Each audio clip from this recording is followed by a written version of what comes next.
திரை விமர்சனம். Yogi Babu, Bhumika Chawla, KS Ravikumar, Bhagavathi Perumal, Sam's, நிழல்கள் Ravi, KR Vidyadharan மற்றும் பலர் நடிப்பில் RK வித்யாதரன் இயக்கத்தில் இளையராஜா இசையில் வெளிவந்திருக்கும் படம் தான் ஸ்கூல்.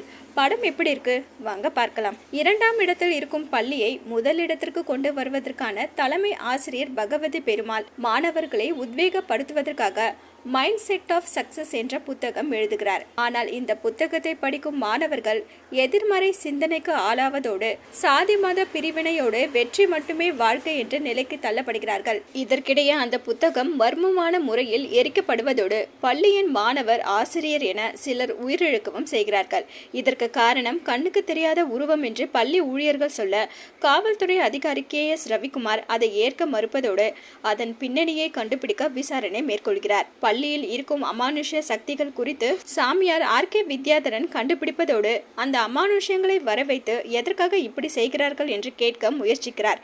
இப்படி ஒரு குழப்பமான சூழ்நிலையில் பள்ளியின் முன்னாள் ஆசிரியர்களான யோகி பாபு மற்றும் பூமிகா சாவ்லா அந்த பள்ளிக்கு மீண்டும் வர அவர்களை பார்த்ததும் அந்த அமானுஷ்ய சக்திகள் அமைதியாகிறது. அவர்கள் யார், அவர்கள் எதற்காக இப்படி செய்கிறார்கள் என்பதை வெற்றி தோல்வியை தாண்டியும் ஒரு வாழ்க்கை இருக்கிறது என்ற அறிவுரையை மாணவர்களுக்கு கூறும் விதமாக சொல்வதே ஸ்கூல்.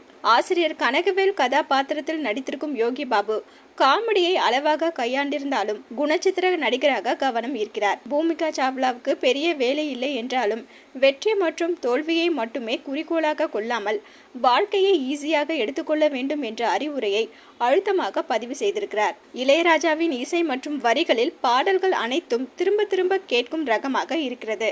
ஒளிப்பதிவாளர் ஆதித்யா கோவிந்தராஜ் பள்ளி வளாகத்திலேயே முழு படத்தையும் காட்சிப்படுத்தியிருந்தாலும் வகுப்பறை காட்சிகளை படமாக்காமல் விட்டிருக்கிறார். படத்தொகுப்பாளர் ராகவ் அர்ஸ் காட்சிகளின் நீளத்தை குறைத்திருக்கலாம். எழுதி இயக்கியிருக்கும் RK வித்யாதரன் அறிவு போதிக்கும் பள்ளியில் அமானுஷம் என்ற மூட நம்பிக்கையை வளர்க்கும் கதையை சொல்லியிருந்தாலும் பின்னணியில் மாணவர்களுக்கு சிறப்பான அறிவுரை வழங்கியிருக்கிறார். மொத்தத்தில் ஸ்கூல் நல்ல அறிவுரை.